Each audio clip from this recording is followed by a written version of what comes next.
بسم اللہ الرحمن الرحیم۔ شروع اللہ کے بابرکت نام سے جو بڑا مہربان نہایت رحم کرنے والا ہے۔ حضرت داؤد علیہ السلام کے وارث حضرت سلیمان علیہ السلام جب نبی ہوئے تو انہوں نے اللہ کے دربار میں یہ دعا مانگی کہ اے اللہ، مجھے وہ مرتبہ عطا کر جو مجھ سے پہلے نہ کسی کو ملا ہو اور نہ میرے بعد کسی کو ملے۔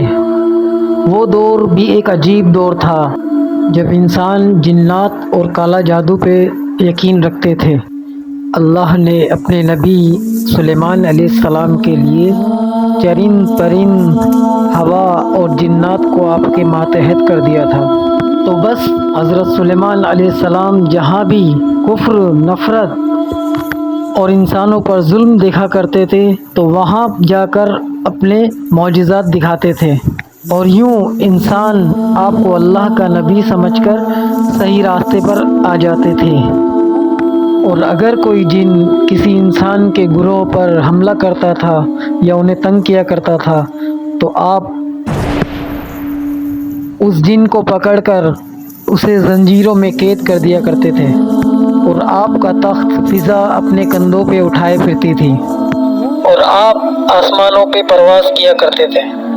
تو ویسے ہی آپ آسمان میں پرواز کر رہے تھے کہ اتنے میں ایک جن آپ سے آ کر کہنے لگا کہ اے اللہ کے نبی، زمین میں بابل کے پاس جناتوں کا ایک گروہ انسانوں پہ ظلم کرتا ہے، اور وہاں کی جن انسانوں میں حلول پیدا کرتے ہیں اور پھر انسانوں کو تکلیف دے کے ان سے یہ منواتے ہیں کہ ان کے پاس غیب کا علم ہے، اور یوں انسان بھی صراط مستقیم سے ہٹ رہے ہیں۔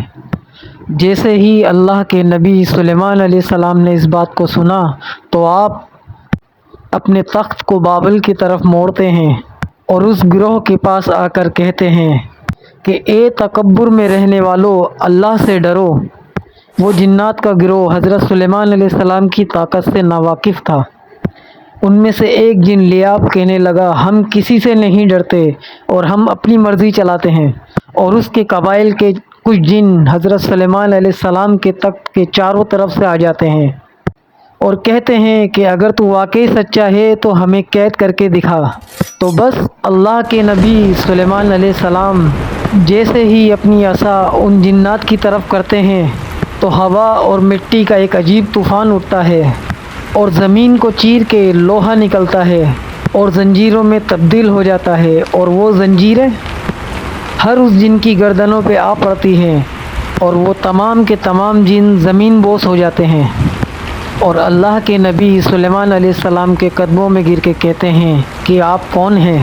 پھر آپ فرماتے ہیں کہ میں اللہ کا نبی داؤد کا بیٹا سلیمان ہوں، اور اللہ نے مجھے اس زمین کے لیے امن اور سلامتی کے لیے منتخب کیا ہے۔ اے گروہ جن، خبردار ہو جاؤ، اس زمین پر فساد نہ پھیلاؤ ورنہ اللہ کا عذاب تمہیں فنا کر دے گا۔ اور یوں وہ سارا گروہ حضرت سلیمان علیہ السلام کی نبوت اور اللہ تعالیٰ کی وحدانیت کو تسلیم کرتا ہے، اور پھر وہ سب کے سب امن، محبت اور سکون کے ساتھ زندگی بسر کرتے ہیں، اور وعدہ کرتے ہیں کہ کبھی بھی کسی بھی انسان کو تکلیف نہیں دیں گے۔ بے شک اللہ جسے چاہے اپنی خاص رحمت اور طاقت سے نواز دے، اور وہ ہر دعا کو سننے والا اور سب پہ کرم کرنے والا ہے۔ اے اللہ، اس پورے جہاں پہ اپنا کرم فرما اور ہر انسان کی دعا کو قبول و مقبول فرما۔ آمین ثم آمین۔